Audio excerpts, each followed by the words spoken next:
राम राम राम राम राम राम राम राम राम नारायण नारायण। संबंध वस्तुएं विनाशी हैं, आप अविनाशी है, फिर पूर्ति कैसे हो? नाशवान के द्वारा अविनाशी की पूर्ति कैसे हो सकती है? आशा पाश शतैर्बद्धा काम क्रोध परायणा ईहन्ते काम भोगार्थ मन्यायेनार्थ संचयान। वे आशा की सैकड़ों फांसियों से बंधे हुए मनुष्य काम क्रोध के परायण होकर पदार्थों का भोग करने के लिए अन्याय पूर्वक धन संचय करने की चेष्टा करते रहते हैं। व्याख्या: आशा पाश शतैर्बद्धा, आसुरी संपत्ति वाले मनुष्य आशा रूपी सैकड़ों पाशों से बंधे रहते हैं। अर्थात उनको इतना धन हो जाएगा, इतना मान हो जाएगा, शरीर में निरोगता आ जाएगी, आदि सैकड़ों आशाओं की फांसियां लगी रहती है। आशा की फांसी से बंधे हुए मनुष्यों के पास लाखों करोड़ों रुपए हो जाए तो भी उनका मंगतापन नहीं मिटता। उनके तो यही आशा रहती है कि संतों से भी कुछ मिल जाए, भगवान से भी कुछ मिल जाए, मनुष्यों से भी कुछ मिल जाए। इतना ही नहीं, पशु पक्षी वृक्ष लता पहाड़ समुद्र आदि से भी हमें कुछ मिल जाए। इस प्रकार उनमें सदा खाऊं खाऊं बनी रहती है। ऐसे व्यक्तियों की सांसारिक आशाएं कभी पूरी नहीं होती। मोघाशा मोघ कर्माणो मोघ ज्ञाना विचेतसः, 9वें अध्याय का 12वां श्लोक।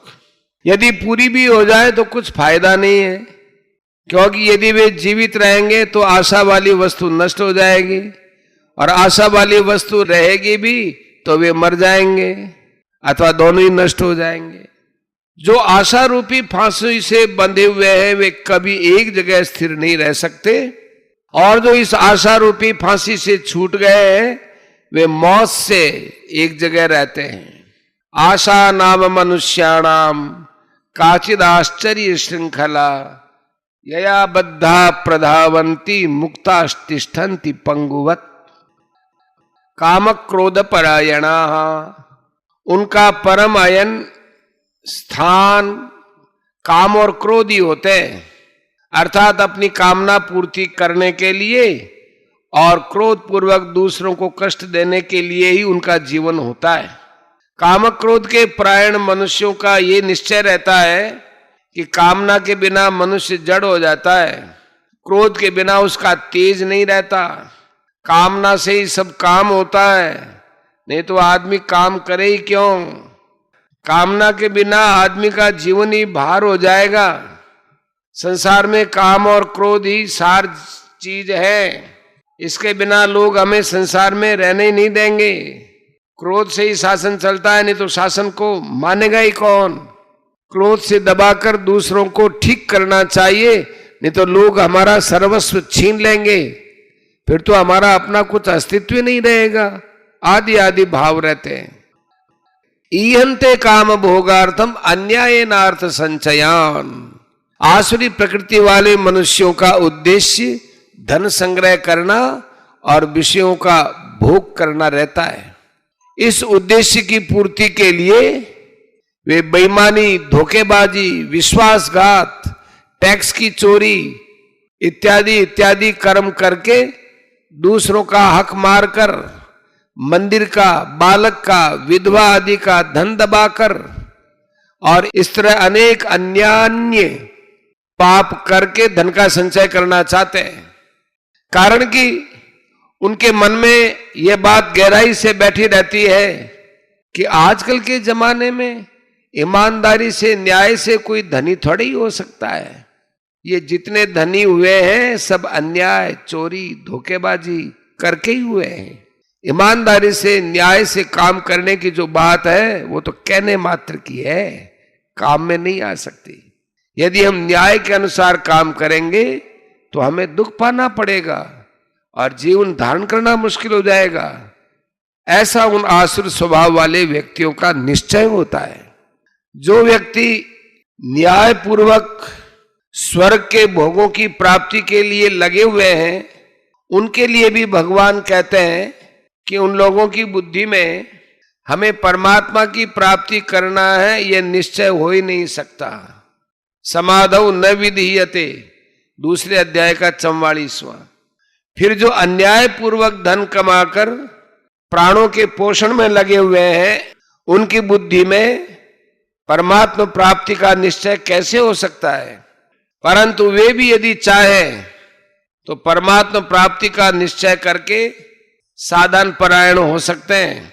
ऐसा निश्चय करने के लिए किसी को भी मना नहीं है, क्योंकि मनुष्य जन्म परमात्मा प्राप्ति के लिए ही मिला है।